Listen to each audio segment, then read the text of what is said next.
Hey everybody, it's Tony, your body worker in Minneapolis. Sorry for the shaky camera, but there's some construction nearby, so things kind of move around.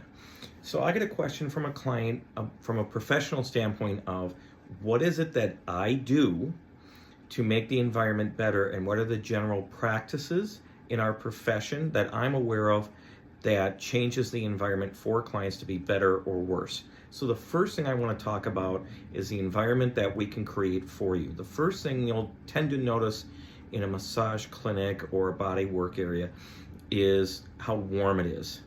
A lot of people tend to fall asleep easier when it's cooler, but they are warm.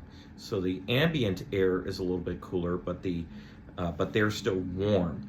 So that's why a lot of massage tables have heaters on them that heat up a pad underneath their sheet and actually creates more warmth. One of the ways that we contain that heat, besides being for your privacy and comfort, is a sheet. So a lot of massage studios do not heat up the ambient air very much. They might keep it around 68 to 74 degrees, and they'll have table heaters on. Now, if it gets colder, if you're in a northern climate, sometimes they will turn up the heat just a little bit more in the lobby and turn it down in the rooms. All depends on how the place is laid out. The other thing is that you'll notice the ambient light very often does not come directly down from the ceiling.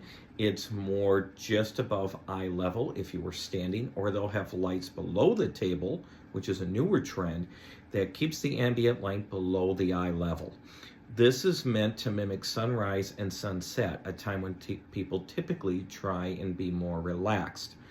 Now, in my private practice, underneath the table that I'm doing this video from, this table has LED strip lights facing out from the table into the area where the client would be seated on intake or outtake, which means that they can see when I leave the room and the room is darker, they can see their pathway to the table, and it doesn't cause them to see any bright light during the session while they're face down. But it does give a nice lighting effect underneath the table so that when they get up when it's dark, they can see just enough to get over to over to their clothing and actually put their clothes back on in a comfortable environment where light is not shining in their eyes. The next thing we do is we try and make the environment more calm by making sure that there isn't a lot of annoying sounds as best as possible. We will usually use soft music. Very rarely do clients use headphones anymore, even though they're more common, and it's because it's really difficult in the ears to really have and keep those in. The last thing we try and do is, if a client is really struggling and they're in most cases willing to pay an additional fee, we'll use aromatherapy using essential oils. This can be rubbed onto the body, or it can be put in a diffuser, and usually something very soft, not very intense. This might be something like lavender or tea tree or something like that. Now, some places will do themes.